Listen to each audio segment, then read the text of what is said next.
Good morning छात्रों। विषय हिंदी।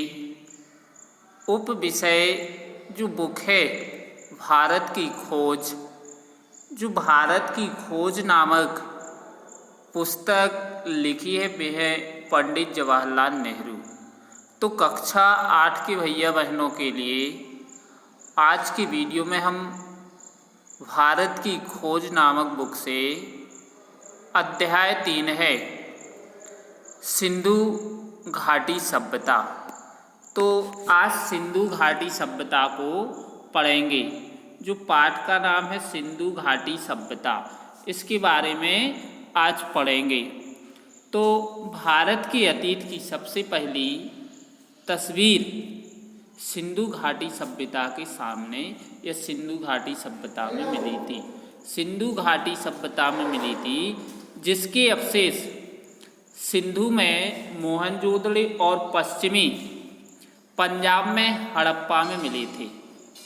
इन खुदाइयों ने प्राचीन इतिहास की समझ में क्रांति सी ला दी थी। जो मोहनजोदड़ो और हड़प्पा सभ्यता की जो खुदाई हुई उससे प्राचीन इतिहास की समझ में एक क्रांति सी उत्पन्न हो चुकी थी। मोहनजोदड़ो और हड़प्पा एक दूसरे से काफ़ी दूरी पर हैं। वह काफ़ी एक दूसरे से दूर है।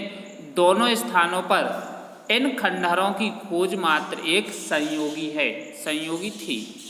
इस बात में संदेह नहीं है कि इन दोनों के बीच भी ऐसी कोई बहुत से और नगर एवं अवशेष दबे पड़े होंगे। जो मोहनजोदड़ो हड़प्पा सभ्यता है उन दोनों नगरों के बीच ऐसे बहुत से नगर और ग्राम बसे हुए हैं जो दबे हुए हैं, जिन्हें प्राचीन मनुष्य ने बसाया होगा। ऐसा प्रतीत होता है कि जो इस खंडहर में दबे हुए हैं उसे प्राचीन समय में मनुष्य ने ही बसाया होगा। यह सभ्यता विशेष रूप से उत्तर भारत में दूर दूर तक फैली थी। और जो सभ्यता थी सिंधु घाटी की सभ्यता वह भारत में बहुत दूर दूर तक फैली हुई थी।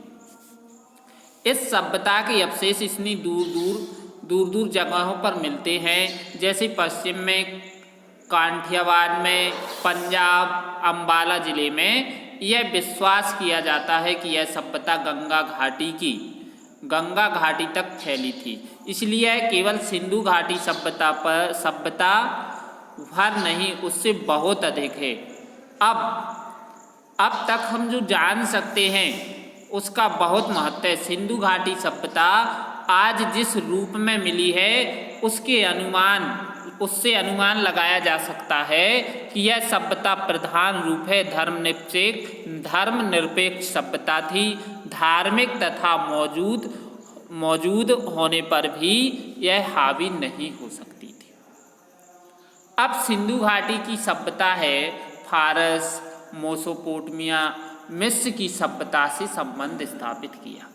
जो सिंधु घाटी सभ्यता थी उसने मेसोपोटामिया और मिस्र की सभ्यता से संबंध स्थापित किया और व्यापार किया। कुछ दृष्टियों से यह सभ्यता उनकी तुलना में बेहतर थी। यह एक ऐसी नगर सभ्यता थी जिसमें व्यापारी वर्ग धनवान था और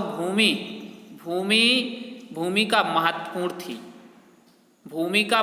थी। सड़कों पर दुकानों की कतारें थी। दुकानें संभवतः छोटी थी। और अब इसकी बात आता है आर्यों का आना। जैसे ही भारत में सिंधु घाटी सभ्यता के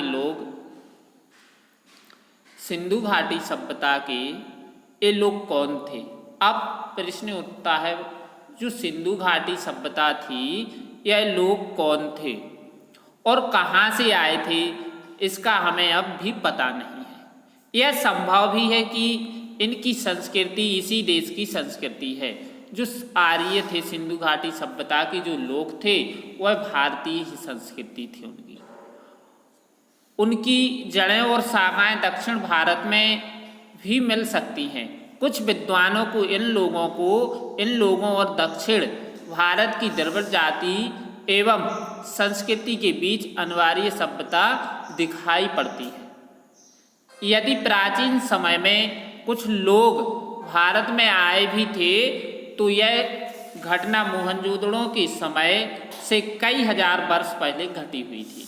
व्यवहारिक दृष्टि से हम उन्हें भारत के ही निवासी मान सकते हैं।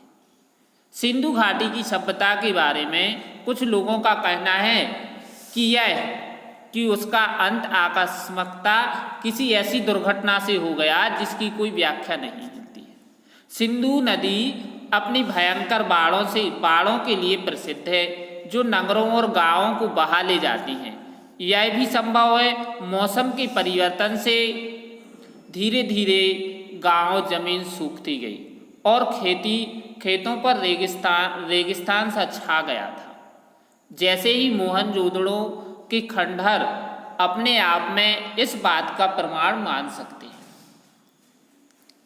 कि बालू की तह पर तय जमती गई जिससे शहर की जमीन की सतह ऊंची उठती गई और नगरवासियों को मजबूर होकर पुरानी नींवों पर ऊंचाई पर मकान बनाने के लिए मजबूर होना पड़ा। खुदाई में निकले कुछ मकान 2 या 3 मंजिल जान पड़ते थे। वे इस बात का सबूत है कि सतह के ऊंचे उठने के कारण समय समय पर इनकी या उनकी दीवारें भी ऊंची उठती गईं जैसे जैसे उठती ही गईं। तो कक्षा 8 के भैया बहनों के लिए आज के वीडियो में इतना ही। धन्यवाद।